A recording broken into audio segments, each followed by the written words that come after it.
আলহামদুলিল্লাহ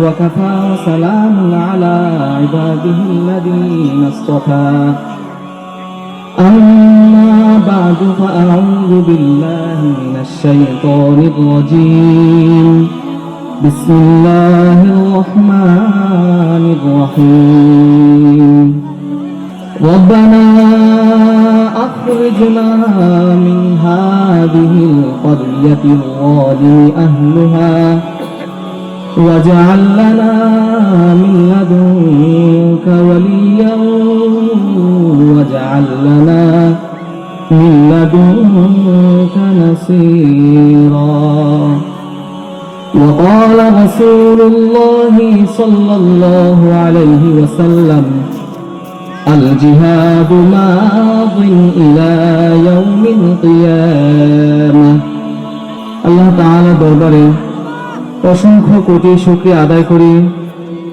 যে মহান রব আমাদের এই শিমুলবাগ গ্রামের যুব সমাজের মাধ্যমে এমন একটি গুরুত্বপূর্ণ তাফসীরুল কোরআন মাহফিল উপহার দেওয়ার তৌফিক দান করেছেন এবং যে কাজটা হয়েছে তাদের একান্ত পরিশ্রমে, যার ধারাবাহিকতায় আজ ৭ম বার্ষিক মাহফিল হচ্ছে।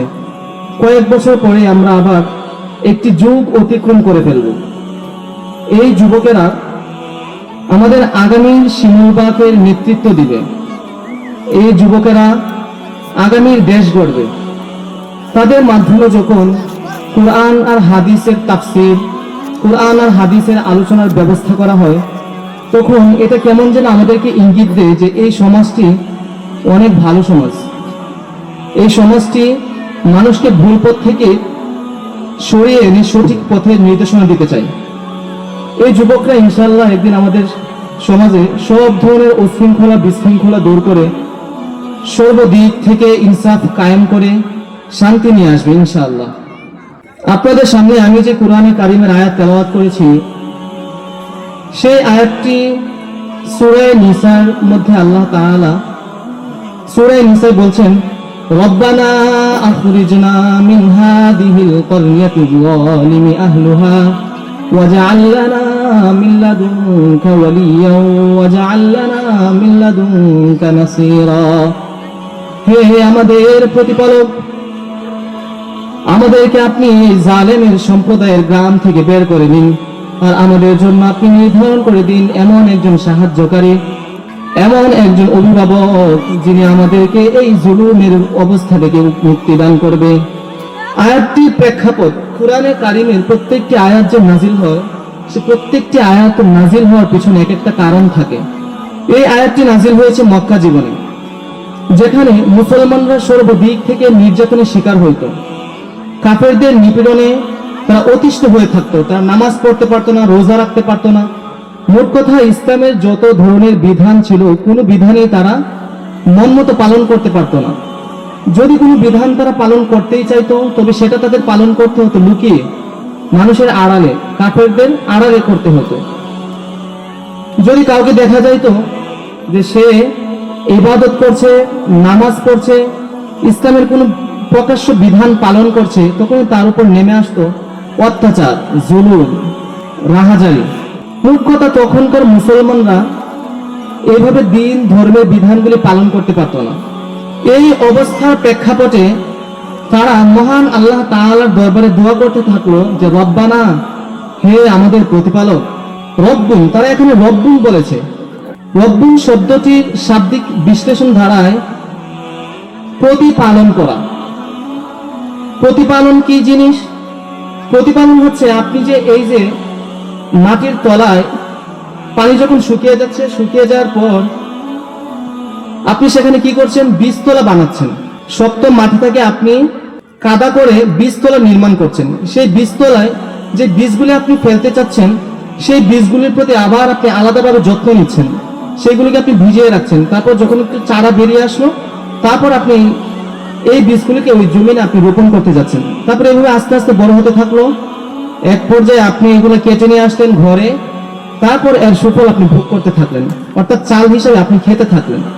এই যে একটা জিনিসকে একদম নাই থেকে এত বড় পর্যন্ত বানিয়ে তারপর খেয়ে ফেলা হলো, এটাই হচ্ছে প্রতিপালন করা। এটাকে কি বলে? প্রতিপালন, রব্বুন। এখানে মুসলমানরা আল্লাহ তাআলাকে বলছেন কি, রব্বানা, হে আমাদের প্রতিপালক, আখরিজনা মিন হাযিহিল ক্বরয়াতিল যালিমি আহলুহা। এই যে গ্রাম অর্থাৎ মক্কা, তখনকার মুসলমানরা এটাকে কি উদ্দেশ্য নিচ্ছেন? মক্কাকে উদ্দেশ্য নিয়ে বলছেন তারা, এই গ্রামের বাসিন্দারা অত্যাচারী, এই গ্রামের বাসিন্দারা নির্যাতনকারী, এই গ্রামের বাসিন্দারা লুটেরা, এই গ্রামের বাসিন্দারা অবিচার করে, এই গ্রামের বাসিন্দারা সুদের সাথে যুক্ত, এই গ্রামের বাসিন্দারা অন্যায়ের সাথে যুক্ত। আপনি আমাদেরকে এই সমাজ থেকে বের করে নিন। এই গ্রামের বাসিন্দারা আমাদের উপর বারবার অত্যাচার করে, তারা আমাদেরকে ধর্মীয় বিধানগুলি ভালোভাবে পালন করতে দেয় না, তারা আমাদেরকে আমাদের পরিবারের সাথে একটি সুন্দর সময় উপভোগ করব সেই সময়টি তারা আমাদেরকে দিতে চায় না, তারা আমাদের বাক স্বাধীনতা কেড়ে নিতে চায়, তারা আমাদের ইচ্ছা শক্তিকে মেরে ফেলতে চায়, তারা আমাদের স্বাধীনতাকে কেড়ে নিতে চায়। এই পরিস্থিতিগুলি যখন তারা সম্মুখীন হলো, তখনই তারা বলল, আখরিজনা, আমাদেরকে বের করে নিন। মনে করেন আখরিজনা, আল খরজু, আল খরজু শব্দটির অর্থ হচ্ছে বের করা। কি বের করা? ধরেন একটা রুমের ভিতরে আপনি আছেন, সেই রুম থেকে আপনাকে বের করে আনা হলো, এটাকে কি বলা হয়? খারিজ বলা হয়। খারিজ, জমিন লেনদেনের ক্ষেত্রে খারিজ একটি শব্দ শুনে থাকবেন। এই খারিজ শব্দটা আরবি থেকে এসেছে। এই তখনকার মুসলমানরা বলছে, আখরিজনা, আমাদেরকে বের করে নিন, মিন হাযিহিল ক্বরয়াতিজ যালিম, মিন হাযিহিল ক্বরয়া, এই গ্রাম থেকে। এই গ্রাম কোন উদ্দেশ্য নিয়েছিল তারা? মক্কাকে, তখনকার মক্কাকে তারা উদ্দেশ্য নিয়েছিল। এই গ্রাম থেকে আমাদেরকে কি করেন? বের করে নিন। কেন বের করে নিবে? তারা কেন চাচ্ছে যে এই গ্রামে আর থাকতে চাইবে না? কেন এই দেশের মানুষের কেন থাকতে চায় না? এর কারণ হচ্ছে, এই যে গ্রামের বাসিন্দারা যারা আছে তারা অত্যাচার করে। আহলুহা, এই গ্রামের অধিবাসীরা, এই মক্কার অধিবাসীরা আমাদের উপর অত্যাচার করে, জুলুম করে, আমাদেরকে ধর্মীয় বিধানগুলি ভালোভাবে পালন করতে দেয় না, আমাদেরকে ধর্মীয় বিধানগুলি তারা মানতে দেয় না। তারা চায় আমরা যেন মূর্তি পূজা করি, তারা চায় আমরা যেন সমাজে ইনসাফ কায়েম না করি, তারা চায় আমরা যেন সমাজে কোরআন আর হাদিসের দাওয়াত না দিই, তারা চায় আমরা যেন সমাজে যারা অত্যাচার করে তাদের মন মতো চলে। এইসব অবস্থা যখন মুসলমানরা সম্মুখীন হতে থাকলো, তখনই মুসলমানরা আল্লাহ তাআলার কাছে কি দোয়া করলো? রব্বানা আখরিজনা মিন হাযিহিল ক্বরয়াতিল যালিমি আহলুহা, O our Lord, take us out of this village whose people are oppressors। তারা বলছে, হে আমাদের প্রতিপালক, আমাদেরকে আপনি এই অত্যাচারী গ্রাম থেকে বের করে নিন। এই গ্রামের বাসিন্দারা অত্যাচার করে, তারা জুলুম করে, তারা আমাদেরকে ধর্মীয় বিধানগুলি পালন করতে দেয় না। আজকের রাষ্ট্র ব্যবস্থা আপনি চিন্তা করে দেখেন, সেই রাষ্ট্র ব্যবস্থায় আপনার ধর্মীয় বিধানগুলি ভালোভাবে পালন করতে দিচ্ছে না। 92% মুসলমানের দেশ এই বাংলাদেশ, শতকরা 92 জন মানুষ মুসলমান, বাকি 8 জন যারা আছেন তারা হিন্দু, খ্রিস্টান, বৌদ্ধ, অন্যান্য ধর্মাবলম্বীরা। এই 8 জন মানুষ 90 জন মানুষ 92 জন মানুষের উপর অধিকার কাটাচ্ছে। তাহলে এই দেশের অবস্থাটাও কি এরকম না? এই দেশের অধিবাসীরা কি, এই দেশে যারা নেতৃত্ব দেয় তারা কি জালেম, তারা জুলুম করে। কিভাবে? সম্ভবত 2 দিন আগে একটা গেজেট প্রকাশ পেয়েছে বাংলাদেশ সরকারের পক্ষ থেকে, যেই গেজেটে এই যে আমাদের স্কুল বিদ্যালয়গুলিতে যে ধর্মীয় শিক্ষক নিয়োগ দেওয়া হয়, যে শিক্ষক ইসলাম ধর্ম পড়ায়, যে শিক্ষক হিন্দু ধর্ম শিক্ষা দেয়, এই যে শিক্ষকদেরকে নিয়োগ দেওয়া হয়, সেই জায়গায় একটা কাজ করেছে কি? আপনার স্বাভাবিক ধারণা মতে বলেন তো, যেই শিক্ষক ইসলাম ধর্ম শিক্ষা দিচ্ছে তার বেতনটা বেশি হবে, নাকি যেই লোকটা হিন্দু ধর্ম শিক্ষা দিচ্ছে তার বেতনটা বেশি হবে? কার বেতনটা বেশি হবে?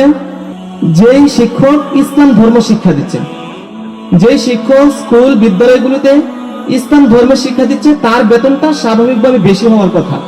কারণ এই দেশ 90 জন মুসলমানের দেশ, 92% মুসলমানের দেশ এই দেশ।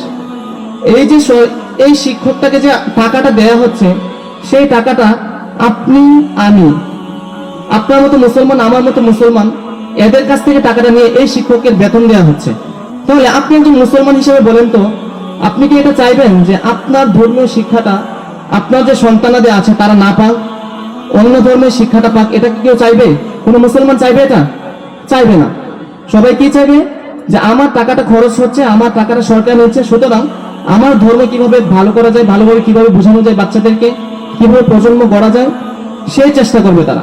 এটা আপনার আমার ইচ্ছা, কিন্তু আপনি অবশ্যই চাইবেন না আপনার এই টাকাটা দিয়ে একটা হিন্দু শিক্ষক হিন্দু ধর্ম শিক্ষা দিচ্ছে আর সে বেতনটা বেশি নিয়ে যাবে। এটা আপনি কখনোই চাইবেন না। এটা একজন সচেতন নাগরিক হিসেবে কখনো এটা সম্ভবও না। কিন্তু বাস্তবতা কি দেখা গেল? সেই গ্যাজেটের মধ্যে প্রকাশ পেয়েছে যারা ইসলাম ধর্মের শিক্ষা দিচ্ছে তারা নবম গ্রেডে, একাদশ গ্রেডে বেতন পাবে। গ্রেড একাদশ অর্থাৎ 11 নম্বর গ্রেড। 11 নম্বর গ্রেডে তারা কি পাবে? বেতন পাবে, যে বেতনের সর্বনিম্ন হচ্ছে 10,000 টাকা। তাহলে যেই শিক্ষকরা বিদ্যালয়গুলিতে, কলেজ ভার্সিটিগুলিতে নৈতিক অর্থাৎ ইসলামের বিধিবিধানগুলি শিক্ষা দিচ্ছে, সেই শিক্ষকের বেতন ধার্য করা হলো কত? 10,000 টাকা।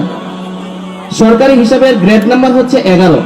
ঠিক এর বিপরীতে হিন্দু ধর্ম, যেই শিক্ষক হিন্দু ধর্ম শিক্ষা দিচ্ছে তার বেতন স্কেলটা রাখা হয়েছে 10ম গ্রেড। 11 এর চেয়ে উপরে 10ম গ্রেডে রাখা হয়েছে কোন শিক্ষকের বেতন? হিন্দু শিক্ষকের বেতন।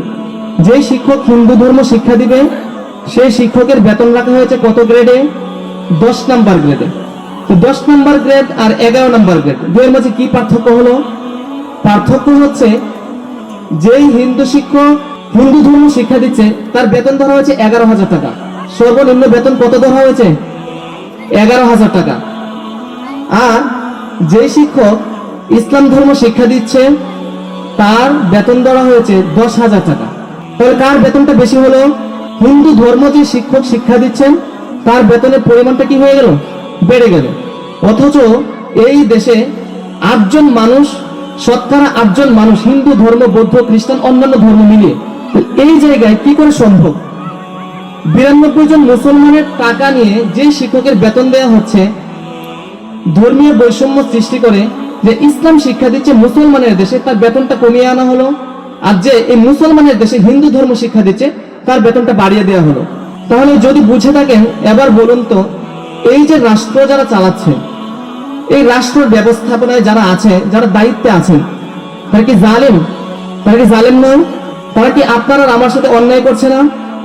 তারা কি আপনার আর আমার ভবিষ্যৎ, আমাদের সন্তানদের সাথে কি তারা ধোঁকা দিচ্ছে না? তাদেরকে তারা মাইনাস করে হিন্দুদেরকে অগ্রাধিকার দিচ্ছে না? ইনসাফপূর্ণ সমাজ যদি হতো তাহলে অবশ্যই অন্তত এখানে ইনসাফ যদি ধরা হয়, শতকরা 8 জন মানুষের কাছ থেকে যে বেতনটা, যে টাকাটা নিচ্ছে সেই টাকাটা যদি হিন্দুদেরকেও দেওয়া হয়, তারপরেও তো 100 ভাগের 92 ভাগ টাকা পড়ার কথা মুসলমানের ক্ষেত্রে, আর 8 টাকা পড়ার কথা একটা হিন্দু ধর্মের শিক্ষকের ক্ষেত্রে।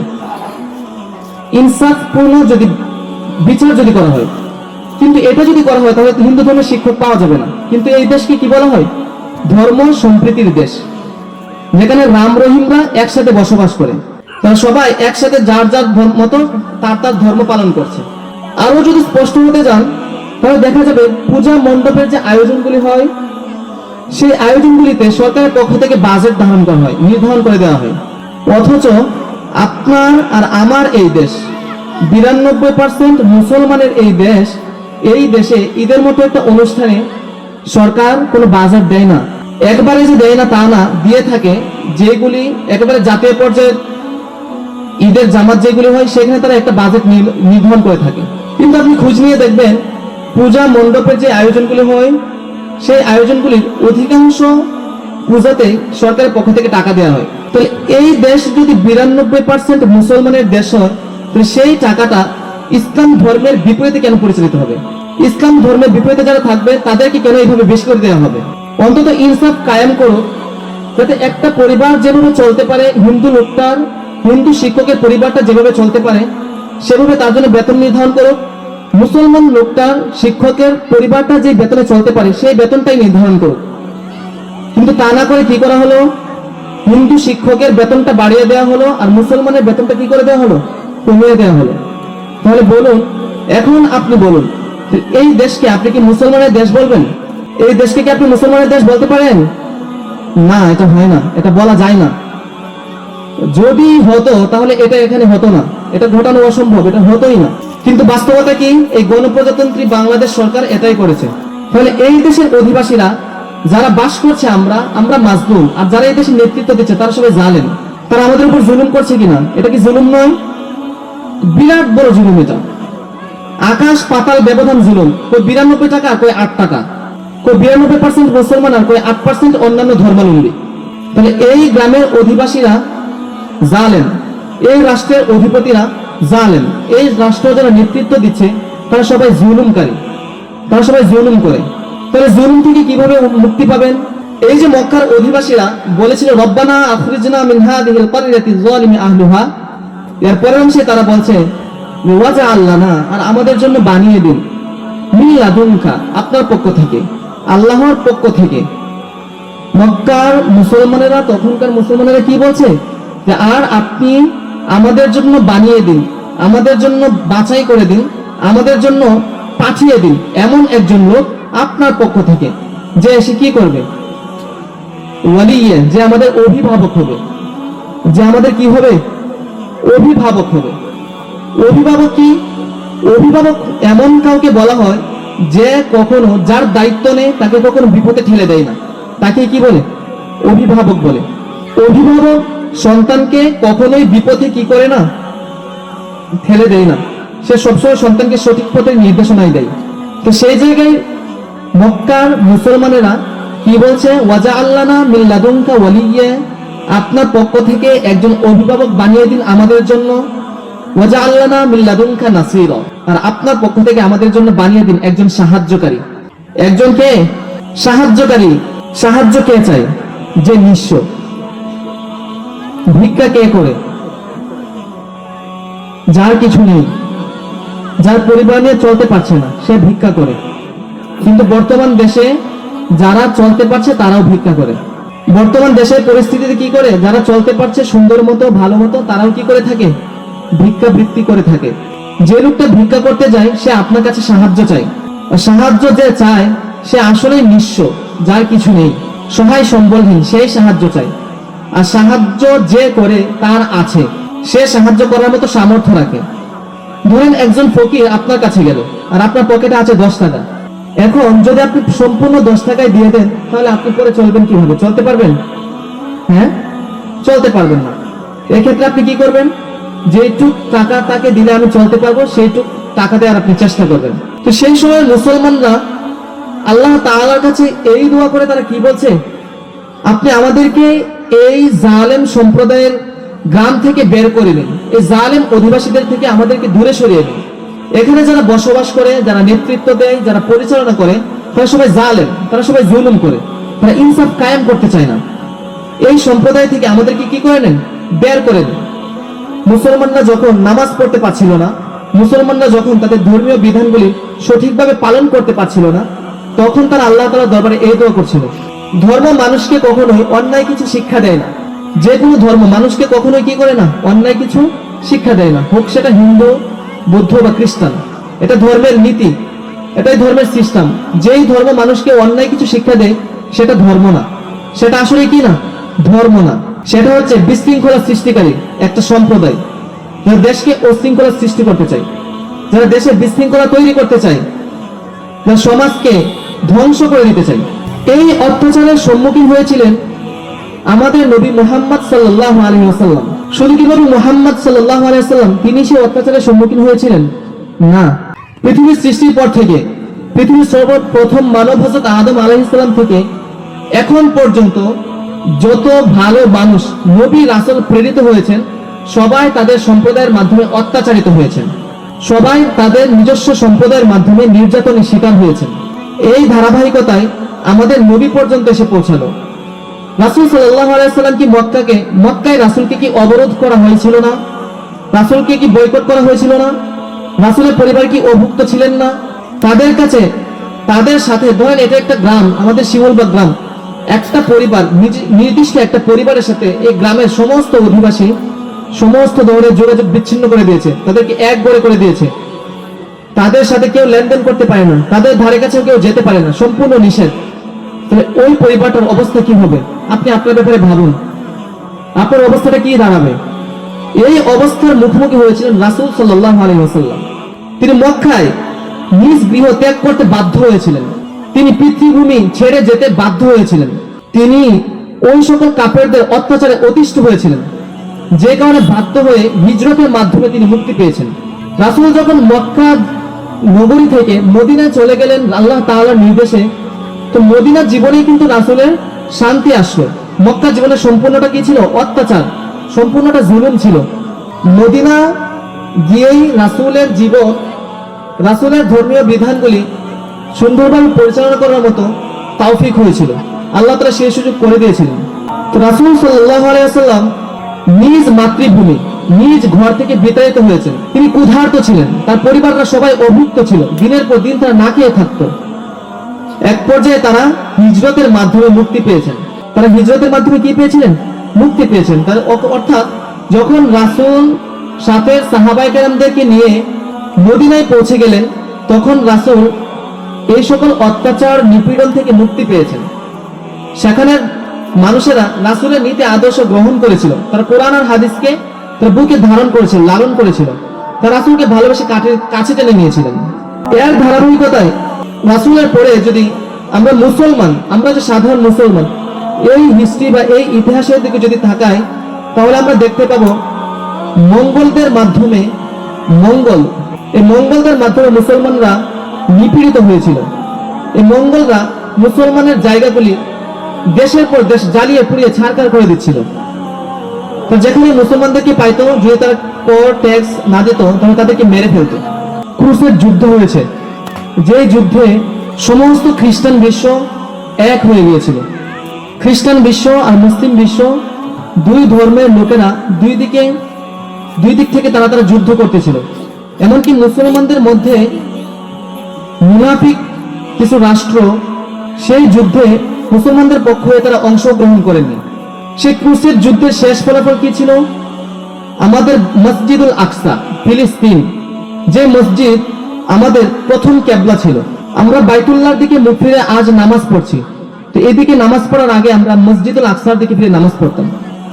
সেই মসজিদকে খ্রিস্টান বিশ্বের কাছ থেকে, খ্রিস্টান বিশ্বকে হারিয়ে সালাউদ্দিন আইয়ুবী রাহিমাহুল্লাহর মাধ্যমে ফিলিস্তিনকে মুক্ত করা হয়েছিল, আল আকসাকে মুক্ত করা হয়েছিল। আজকের যে আকসা, মুসলমানরা কিভাবে এই যে যুগের পর যুগ কিভাবে অত্যাচারের শিকার হয়েছিল তারা, সেটা একটা ফল কি ছিল? যে মসজিদুল আকসা খ্রিস্টান বিশ্ব থেকে সালাউদ্দিন আইয়ুবী রাহিমাহুল্লাহ যুদ্ধ করে তাদেরকে হারিয়ে মসজিদুল আকসা ফিলিস্তিনকে মুক্ত করেছিলেন। এর ধারাবাহিকতায় কয়েক শতাব্দী পর অটোমান সাম্রাজ্য সমস্ত মুসলিম বিশ্বের নেতৃত্ব দিতে লাগলো। উসমানী খেলাফত ব্যবস্থা সমস্ত মুসলিম বিশ্বের খলিফা হিসেবে নেতৃত্ব দিতে থাকলো। তো এই মসজিদুল আকসা কখন থেকে আবার মুসলমানদের হাত থেকে হারিয়ে গেল? কখন এই মসজিদুল আকসা মুসলমানদের হাত থেকে ছুটে গেল, তাদের অধিকার থেকে, তাদের শাসন থেকে হারিয়ে গেল? এটা সুলতান দ্বিতীয় আব্দুল হামিদ, উসমানী সাম্রাজ্যের, উসমানী খেলাফতের সুলতান আব্দুল হামিদের শাসনামলে ইহুদিরা বিশ্বের কোথাও জায়গা করতে পারছিল না। তারা যেখানে যাচ্ছিল সেখানে ওই জায়গার মানুষরা তাদেরকে মেরে পিটিয়ে দেশ থেকে তাড়িয়ে দিচ্ছিল। যার একটা বাস্তব উদাহরণ হচ্ছে হিটলার যে ইহুদিদেরকে হত্যা করেছিল, ইহুদিদেরকে, এর একটা উদাহরণ এই যে ইহুদিরা বিশ্বের কোথাও কি পাচ্ছিল না? জায়গা পাচ্ছিল না, তারা কোথাও স্থান পাচ্ছিল না। তারা যেখানে যাচ্ছিল সেখানে মানুষদের মার হুমকি ধুমকিকে তারা দেশ ত্যাগ করতে বাধ্য হচ্ছিল, দেশ থেকে তারা পালিয়ে আসতে বাধ্য হচ্ছিল। বাধ্য হওয়ার ধারাবাহিকতায় তারা উসমানী সাম্রাজ্যের সুলতান আব্দুল হামিদের কাছে এসে বর্তমান যে ফিলিস্তিনের ভূমি, সেই ভূমির পাশে একটু জায়গা চাইল, যে আপনি আমাদেরকে একটু জায়গা দেন, যে জায়গার ভাড়া দিব আপনাদেরকে, আমাদেরকে শুধু থাকতে দিবেন। এই যে পেজ, এখানে যে ইহুদিরা, সুলতান আব্দুল হামিদ তখন ইহুদিদেরকে সেই জায়গা তিনি দেননি, বরঞ্চ তিনি বলেছিলেন এই জায়গা আমার নয়, এই জায়গার হক রাখে প্রত্যেকটা মুসলমান, প্রতিজন মুসলমান এই জায়গার হক রাখে। এই জায়গার জন্য আমার পূর্বপুরুষেরা শহীদ হয়েছেন, এই জায়গার জন্য আমাদের পূর্বপুরুষেরা গাজী হয়েছেন, এই জায়গার জন্য আমাদের পূর্বপুরুষেরা রক্ত ঝরিয়েছেন। সুতরাং আমাদের এটা কখনোই সম্ভব নয়। যদি বিশ্বের সমস্ত সম্পদ আমার পায়ের তলে নিয়ে এনে ঢেলে দেওয়া হয়, তবুও আমি এটা করতে পারবো না। কিন্তু তখন এই অবস্থায় উসমানী খেলাফত ব্যবস্থা আস্তে আস্তে দুর্বল হতে লাগছিল। তো কিছুদিন পর ইহুদিরা খ্রিস্টান বিশ্বের নেতৃত্বে, খ্রিস্টান বিশ্বের সহযোগিতায় বাইতুল মাকদিসের পাশে তারা জায়গা করে নিল, যার আজকের ফলাফল। মসজিদুল আকসা ফিলিস্তিন ও মুসলমানদের হাতে নেই। আজকের ফলাফল কি? এর ফলাফল হচ্ছে মসজিদুল আকসা ফিলিস্তিন আজকে মুসলমানদের হাতে নেই। এভাবে মুসলমানরা কখনো ক্রুসেডদের মাধ্যমে আক্রমণের শিকার হয়েছেন, কখনো মঙ্গলদের মাধ্যমে আক্রমণের শিকার হয়েছেন, কখনো তাতারিদের মাধ্যমে আক্রমণের শিকার হয়েছেন। আর আজকে মুসলমানেরা আক্রমণের শিকার হচ্ছে নিজেদের মাধ্যমে, মুনাফিকের মাধ্যমে। একজন মুনাফিক তার ধর্মের যতটা ক্ষতি করতে পারে আরেকজন শত্রু ততটা করতে পারে না। কিভাবে? আপনার ভাই আপনাকে যে জায়গায় আঘাত করতে পারবে, আপনার শত্রু কিন্তু সেই জায়গায় এসে আঘাত করতে পারবে না আপনাকে। এটা কখনোই কি না, সম্ভব না। এর ধারাবাহিকতায় রাশিয়ার বসনিয়া, চেচনিয়া, ভারত উপমহাদেশের কাশ্মীর, মায়ানমারের রোহিঙ্গা, চীনের উইঘুর, প্রত্যেকটি প্রান্তে প্রান্তে মুসলমানদের উপর অত্যাচার করা হচ্ছে, যা আজও বলবৎ। ভারতের মুসলমানরা বারবার অত্যাচারের শিকার হচ্ছে, সেটা আমরা জানি, সেটা আমরা বিভিন্ন নিউজের মাধ্যমে দেখতে পারি। এমনকি বাংলাদেশের মুসলমানরাও এই নির্যাতনের শিকার হচ্ছে, যেটা আমি আলোচনার শুরুতে বলেছিলাম। একজন হিন্দু ধর্মের শিক্ষকের বেতন বাড়িয়ে দেওয়া হচ্ছে, আর একজন মুসলিম ধর্মের শিক্ষাদানকারী শিক্ষকের বেতনকে কি করে দেওয়া হচ্ছে? কমিয়ে দেওয়া হচ্ছে। এইভাবে প্রত্যেক যুগে যুগে মুসলমানেরা কাফেরদের মাধ্যমে, মুনাফিকদের কারণে তারা অত্যাচারের শিকার হয়ে আসছে। তারা ইনসাফের বাহিরে তাদের জীবন পরিচালনা করতে বাধ্য হচ্ছে। তারা ইনসাফ খুঁজে পাচ্ছে না, তারা বিচার পাচ্ছে না, তারা ন্যায় খুঁজে পাচ্ছে না, তারা ন্যায় পাচ্ছে না। আজকে ফিলিস্তিনের দিকে আপনি যদি তাকান, আপনি দেখতে পাবেন হার্ট ব্রেকিং সেন্স, দুঃখজনক বিষয়, যেটা আপনাকে কাঁদিয়ে দিতে বাধ্য করবে। A child cries from hunger. একটা শিশু সে ক্ষুধার তাড়নায় কাঁদছে, তার চোখ শুকিয়ে যাচ্ছে, তার মেরুদণ্ডের হাড় বেরিয়ে যাচ্ছে, অথচ সে খাবার পাচ্ছে না। সেই ফিলিস্তিনে, আজকের এই ফিলিস্তিনে কারা আক্রমণ করছে? ইসরায়েল। আর ইসরায়েল কার সহযোগিতায় এই কাজ করছে? বর্তমান বিশ্বের মোড়ল আমেরিকা। আমেরিকার সহযোগিতায় ইসরায়েল এই কাজ করছে ফিলিস্তিনের ভূমিতে। ছোট ছোট বাচ্চাদেরকেও তারা কি করছে না, ছাড় দিচ্ছে না। হাসপাতালগুলিকে তারা ধ্বংস করে দিচ্ছে, যেখানে কি আপনি চিকিৎসা নিতে পারেন। বিদ্যালয়গুলি বন্ধ হয়ে যাচ্ছে, বাচ্চারা শিক্ষা পাচ্ছে না। যেই সমাজের শিক্ষা ব্যবস্থা নেই সেই সমাজটা ধ্বংস হয়ে যায়। বিখ্যাত একজন দার্শনিক বলেছিলেন, তুমি যদি একটা দেশকে, একটা সমাজকে যদি ধ্বংস করতে চাও, তাহলে সেই সমাজের, সেই রাষ্ট্রের শিক্ষা ব্যবস্থাকে ধ্বংস করে দাও, এটুকুই যথেষ্ট। সেই জাতি আর কখনো মেরুদণ্ড সোজা করে দাঁড়াতে পারবে না। সেই জাতির মাধ্যমে আর কখনোই কোনো দিনও এমন লোক তৈরি হবে না যে এই জাতিকে মুক্ত করে আনার চেষ্টা করবে। হ্যাঁ, সে চেষ্টা করবে, কিন্তু এই যে সাপের যে মেরুদণ্ড বাঁকা হয়ে গেছে, সেই লোকগুলির কারণে সে পারবে না। নিজের লোকেরা তাকে কি দিবে? বাধা দিবে। তো সেই সব কাজ থেকে ওই মুসলমান ফিরতে বাধ্য হবে। তো শিক্ষা ব্যবস্থাকে যদি ধ্বংস করে দেওয়া হয়, তাহলে সেই জাতি সম্পূর্ণ নিঃশেষ হয়ে যাবে। ইতিহাস সে জানবে না, সে বই পাঠ করে সে জ্ঞান অর্জন করতে পারবে না। সে যখন জ্ঞান অর্জন না করতে পারবে, তখন সে কালোকে কালো বলতে জানবে না, সে সাদাকে সাদা বলতে পারবে না, সে অন্যায়কে অন্যায় বলতে সাহস পাবে না, সে মিথ্যাকে মিথ্যা বলে আখ্যায়িত করতে সাহস পাবে না, সে ভয় পাবে।